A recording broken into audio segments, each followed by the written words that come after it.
Pulling through back. Let's ask for I told him I'd be happy to help, but that I desperately needed some more equipment if I was going to survive. He grudgingly agreed and got one of his lackeys to hand over some ammo. I was then informed that I'd be taking a mechanic named Smith along with me, partly to fix the generator if it needed it, and partly to make sure I didn't try anything stupid. Smith and I went back down the escalator and through the door I had originally come through to the stairwell. We headed back down, and then Smith pointed out another doorway hidden under the stairs that I hadn't noticed before.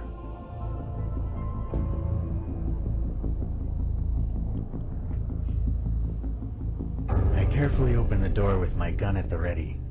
Ox obviously thought this place was dangerous, so I kept my guard up. On the other side of the door it was pitch black. If there were any windows, they were small, and the curtains or blinds were closed. We listened carefully for any signs of the infected, but heard nothing.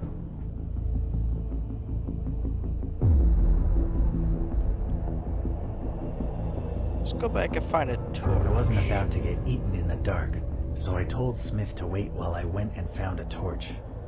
The rest of the area had been a storeroom after all, so I hoped there might just be a torch tucked away somewhere. I was in luck. The torch was small, but it offered enough illumination for us to see our way to the generator. Yes!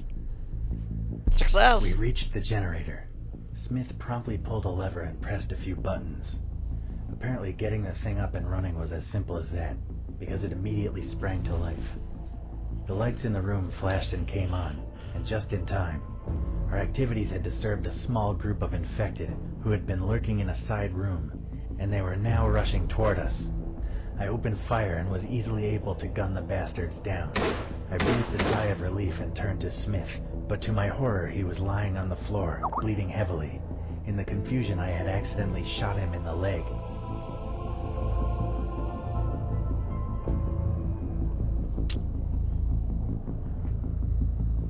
Here's a first aid kit. Didn't have a lot of time, so I quickly removed the first aid kit from my backpack and got to work. I used a tourniquet to staunch the bleeding and then bandaged the wound. It wasn't much, but it was the best I could do. I helped him to his feet, and we headed back to the group. I feel bad, I just shot the dude in his leg. When we reached the stairwell, we were greeted by a terrifying noise. All the gunfire earlier, and now the bright lights of the mall had attracted a large group of infected who were trying to get in any way they could. Ah, shit. Luckily, I had securely barricaded this area when I first entered the building. It wouldn't hold them for long, but it brought us enough time to get back to the group. Woo!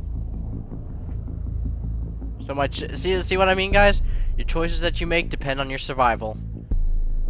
By the time we got back to the group, they were already celebrating. Now the power was back on and they were focused on making the most of it while it lasted. Several had gotten one of the coffee shops up and running and were busy preparing hot food and drinks. Others were setting up a games console to entertain themselves while not on guard duty.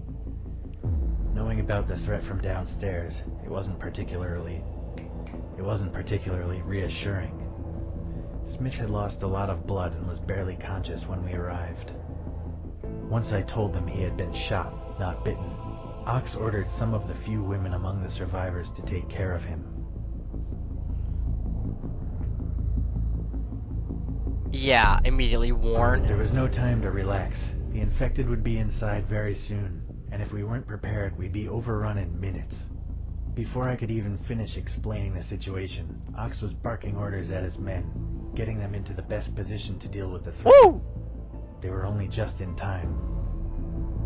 Hell yeah. Suddenly, the basement door burst open, and a seemingly unstoppable horde of infected zombies charged through. The first wave was gunned down before they reached the escalator, but more and more of them just kept on coming. Every gun in the building was blazing while survivors armed with clubs and axes struggled to keep the tide of monsters from climbing the stairs.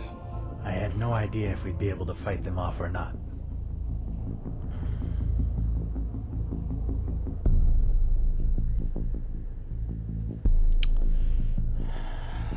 Let's just run for the farm. Should we, or will they gun me down for cowardry? I knew there was was no way we'd be able to fight off the infected horde. My thoughts turned once again to my dying wife, and I realized that this might be my last chance to secure the antibiotics she so desperately needed. While the others held the infected at bay, I ran as fast as I could for the pharmacy. It took me less than a minute to reach the former drugstore. It had been totally untouched by looters, and all the various medicines were readily available. Woo! I could still hear the battle raging behind me, and I knew that I didn't have much time. Unfortunately, I wasn't alone. It seemed that the infected had found another way into the building, and several of them were now shambling straight toward me. I thought I had extra ammunition. I sprang immediately into action, jumping up to grab the bottom of the heavy iron shutters and pulling them down before the infected could get inside. I was only just in time. Had I have taken just one more second to lock them in place, I would have been devoured for sure. Now that I had the luxury of time, I thoroughly searched the pharmacy for the antibiotics I needed. I filled my backpack with as much of the stuff as I could, and then made my way out of the shop through the back door. Hell yeah! I found myself in some sort of staff-only area that would normally have been off-limits to the general public. There were corridors leading to various offices and storage areas behind the back of the shops, but I had no time for sightseeing. I followed the signs and headed straight for the stairs. As I turned a corner, I heard a scream and the sounds of a struggle.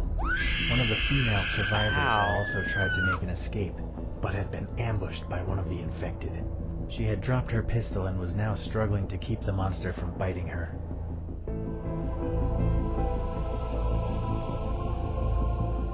Shoot them both? Why?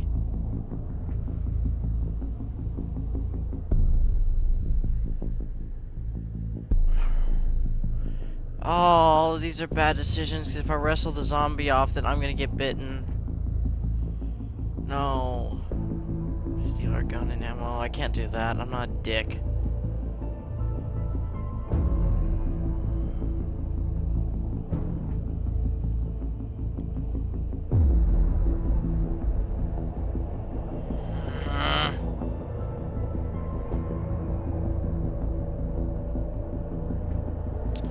I feel bad. This was no time for chivalry. I left the girl to die and ran to the stairs. As I reached the stairwell, I became all too aware that the sound of gunfire, a constant companion for the last few minutes, had suddenly stopped. Had the survivors fought off the infected, or had they all been wiped out? I had no way of knowing either way.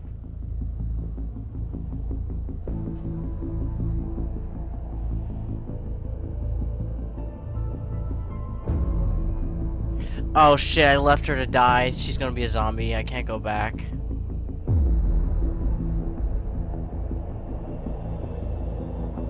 I wasn't going to risk heading back to the group. In my heart, I knew they were all dead, and either way I needed to get home to save my wife. I ran up the stairs, out of the fire escape, and onto the roof. I stepped out into the open air and breathed a sigh of relief.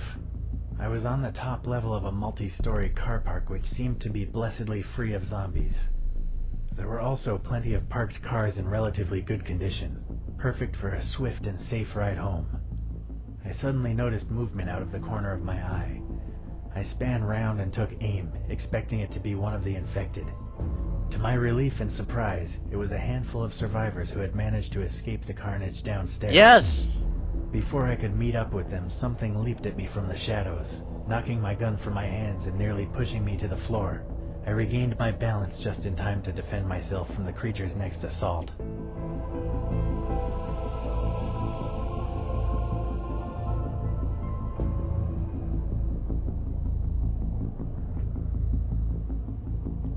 As the zombie ran forward, I grabbed it by the neck with both hands.